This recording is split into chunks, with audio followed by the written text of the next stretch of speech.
Hello everyone, एक बार फिर से आप सबका बहुत बहुत इस्तकबाल है एसटी ऑनलाइन क्लासेस में। इस वीडियो का टॉपिक है मजमून, जो कि ईद पर मजमून उर्दू में किस तरह से लिखते हैं मैं आपको बताने वाली हूँ। बहुत ही आसान और सलीस ज़बान में बताने वाली हूँ, बहुत ही ईजी वे में। अगर आप किसी भी क्लास में हो, अगर ये आपके एग्जाम्स में ईद के टॉपिक पर आ जाता है मजमून लिखने के लिए, तो आप इसको बेझिझक लिख सकते हैं, आपको नंबर अच्छे मिलेंगे। तो आइए हम लोग स्टार्ट करते हैं। वीडियो स्टार्ट करने से पहले एक छोटी सी रिक्वेस्ट है कि वीडियो अच्छा लगे तो लाइक कीजिए और चैनल को सब्सक्राइब कीजिए। तो ये मजमून जो है वो है ईद उल फित्र पर। ईद उल फित्र जो कि मुसलमानों का एक बहुत ही ज़्यादा अहम त्यौहार है। तो कोई भी अगर फेस्टिवल या त्यौहार पे ऐसे आता है या मजमून आता है लिखने के लिए, तो उसमें आपको सिर्फ 3 बातों का ख्याल रखना होता है। वो है क्या, क्यों और कैसे। क्या यानी कि जो ईद है वो क्या है, उसके बारे में ये त्यौहार है वो क्या है, और उसके बाद आता है क्यों, यानी कि हम लोग उसको क्यों मनाते हैं, उसके पीछे क्या रीज़न है। या उसके बाद आता है कैसे। कैसे यानी कि फिर हम लोग उसको किस तरह से मनाते हैं। तो अगर कोई भी फेस्टिवल पे ऐसे आता है तो उसमें सिर्फ 3 बातों का ख्याल रखना चाहिए है, क्या, क्यों और कैसे।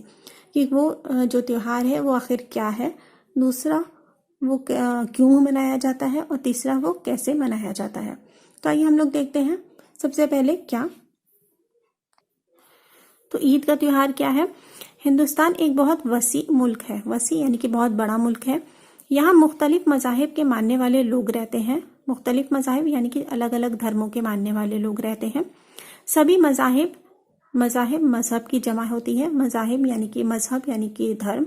सभी मज़ाहिब यानी धर्मों के कुछ अहम त्यौहार हैं, यानी कि सभी भी मज़हबों के कुछ न कुछ अहम त्यौहार होते हैं, जिसमें ईद मुसलमानों का बहुत ही अहम त्यौहार है। तो ये हो गया क्या का जवाब कि क्या है ईद। ईद मुसलमानों का एक बहुत ही ज़्यादा अहम त्यौहार है। जिस तरह से हिंदुओं के जो गैर मुस्लिम होते हैं उनके क्रिश्चियंस के लिए क्रिसमस होता है, हिंदुओं के लिए होली होता है, उसी तरह से मुसलमानों का सबसे अहम त्यौहार क्या है, ईद उल फित्र होता है। तो ये हो गया आपका क्या का जवाब। अब हम आते हैं क्यों, यानी कि ईद क्यों मनाई जाती है, इसके पीछे क्या वजह है। हिंदुस्तान के ही नहीं बल्कि सारी दुनिया के मुसलमान ईद को मनाते हैं। ईद अरबी साल के 10वें महीने की पहली तारीख को मनाया जाता है। माह रमजान में 30 दिनों का लगातार सुबह से शाम तक रोजा रखने के बाद ईद मनाई जाती है। रमजानुल मुबारक एक बरकत और रहमत वाला महीना है। इसी महीने में कुरान शरीफ का नुज़ूल हुआ था, यानी कि कुरान शरीफ नाजिल हुआ था।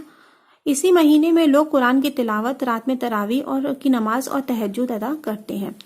इसी इबादत के तोहफे के तौर पर ईद मनाई जाती है, यानी कि जब हम 30 दिन की इबादत करते हैं, अपने अल्लाह पाक से दुआएं मांगते हैं, तो उसके बाद क्या है, तोहफे के तौर पे हमें ईद का त्यौहार जो है वो दिया गया है। तो ये हो गया आपका क्यों का जवाब कि क्यों मनाया जाता है, क्योंकि हम इतनी इबादत करते हैं और इतना मुश्किल रोज़े रखते हैं 30 दिन के, 30 दिन तक इतनी लगातार हम लोग इबादत करते हैं, तो उसके लिए तोहफे के तौर पर ईद का त्यौहार जो है वो मनाया जाता है। अब आते हैं हम लोग कैसे, यानी कि इसको कैसे मनाया जाता है। आगे लिखते हैं। ईद के दिन तमाम मुसलमान सुबह सवेरे उठते हैं, गुस्ल करके नया पाक और साफ कपड़ा पहनते हैं और सेवइयां खाकर नमाज अदा करने के लिए ईदगाह जाते हैं। वहां 2 रकात शुक्राने के तौर पर नमाज अदा करने के बाद एक दूसरे से गले मिलते हैं। इसी मिलन में छोटे बड़े का फर्क नहीं रहता, यानी कि हर कोई एक दूसरे के गले मिलता है। इस दिन सबसे ज्यादा खुशी बच्चों को होती है, क्योंकि उन्हें उनके रिश्तेदारों से ईदी मिलती है, जिससे वो मिठाइयाँ और खिलौने खरीदते हैं। तो ये हो गया कि कैसे का जवाब कि हम लोग इस ईद को है किस तरह से मनाते हैं। तो इसमें आप अपनी तरफ से इजाफा भी कर सकते हैं, जिस तरह से आप लोगों ईद मनाते हो तो आप लोग वो लिख दीजिएगा। आमतौर पर ईद ऐसे ही मनाई जाती है कि भाई लोग नमाज पढ़ते हैं, लेकिन एक दूसरे से मिलते हैं और उनको त्योहारी वगैरह मिलती है, तो यही ईद की खुशियाँ होती हैं।